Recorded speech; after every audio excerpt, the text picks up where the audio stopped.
Hi, I'm Trevor Oldfield, President of the Greater Blacktown Business Chamber, and I'm at Mogo Wildlife Park, 11 k's just past Batemans Bay, not too far away.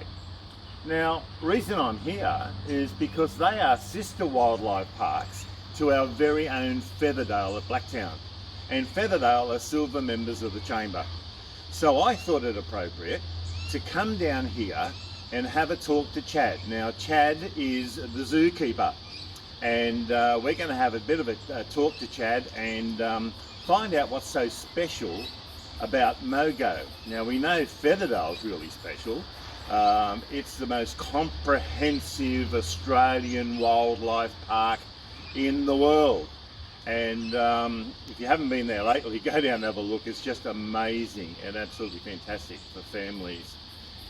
We really appreciate the support of Featherdale with the Chamber. They've been great partners for many years now, and as a silver member, as I say, we like to lend our support, and this is just a great opportunity to do that. So come on, let's have a bit of a talk to Chad.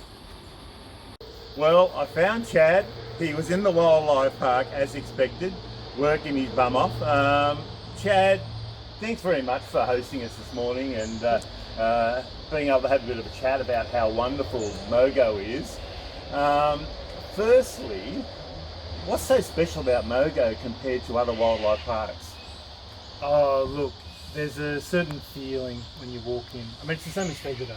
I think the moment you walk into that place, there's the atmosphere you can cut with a knife, and it's the same here. Very different collection. So, you know, everyone who knows Featherdale knows it's the biggest Australian animal collection in the world.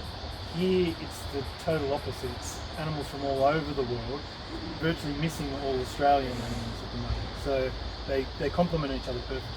Excellent. Look, I had a walk through here the other day. I was lucky enough to come in and have a walk around, and seriously, I was blown away. I thought it was fantastic. What I really loved about it, you say that you feel so close to a lot of the animals, and they're not restricted like in so many other places around the world. You feel as if they're in a very natural habitat, and I think that's really important.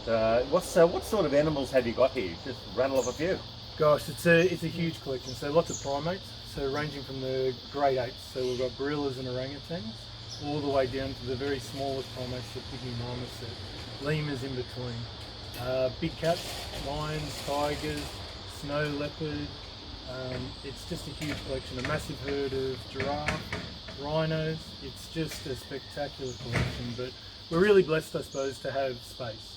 So we're not limited, you know, we don't have to confine our thoughts around a habitat for space. We're just allowed to go nuts, and you'll see the animals.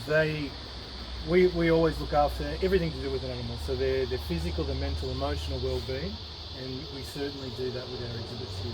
So. Yeah, fantastic. The other day I was just taking note of the families walking around, and how easy it was for mum and dad and the kids to move around the park, and they put a lot of thought into that, obviously. Yep. You know, the traffic's slow, foot traffic, and the kids were just having a ball. So I would think for families, this is just an ideal spot. If you're anywhere on the south coast, you need to, take some time.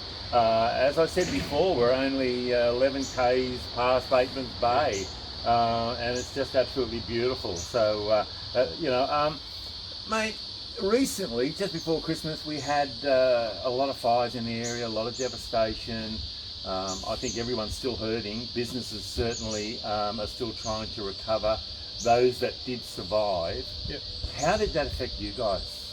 Yeah, it was huge. I mean, our big day was New Year's Eve last year. So myself and about 15 people in total fought to save the zoo, because we ended up losing the entire perimeter fence, and we were putting out spot fires all through the park for 5 days after the fires. But New Year's Eve was our devastating one for the area. That's just where it swept through everywhere down here. And I mean, you talk about that 11 k's from here to Batemans. When I did that drive a couple of days after, you didn't see the colour green. It was just like a scorched earth. So yeah, there's been a lot of hurting people, but there's nothing like a disaster like that to knit a community together again. And just the amazing community spirit and mates helping mates and everyone banding together to then get past it has been amazing. It was certainly nothing that was going to knock this town back for too long. It's been great. Yeah, look, and I've been in the area now for the last week, and I can't help myself being so involved in business chambers. I've got to ask the question of businesses, and I've done that. Yep. Batemans Bay and Maruya and different places I've been to, and everyone's saying the same thing. They're so appreciative of people from Sydney and people from Canberra and now Victoria that they can, Yeah. coming up and supporting this area that's been so devastated, and but yet so resilient, which is incredible. So it's a large area but a small community in terms of their focus, which is absolutely fantastic. Oh, for sure. And I mean, it's a beautiful part of the world. Yeah. So thankfully it's not too hard to convince people to come to the South Coast. They've just got to get invited, I think, and be allowed to come back, and they come. I mean, I'm born and bred Western Sydney.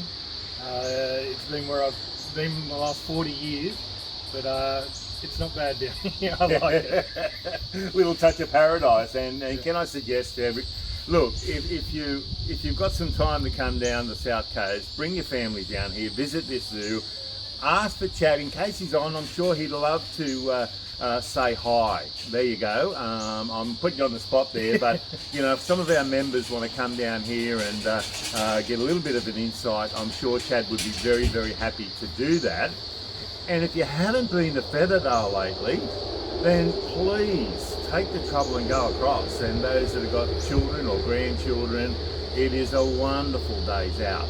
And because they are sister wildlife parks now, there are opportunities to visit both under the one umbrella, and there's seasonal tickets available and so forth, which are just wonderful value. Mate, thanks for having us today. Really appreciate it. Love to walk around this place, and we only wish you all the best for the coming months while you're still in a bit of a survival mode. But you walk through here, you wouldn't know anything had happened. No, that's right. The animals seem very happy. Everything's in place. The staff have seemed wonderful. So you've got something really special down here, and we hope to support you into the future. Thanks again. I appreciate it, mate. Thank you. Cheers.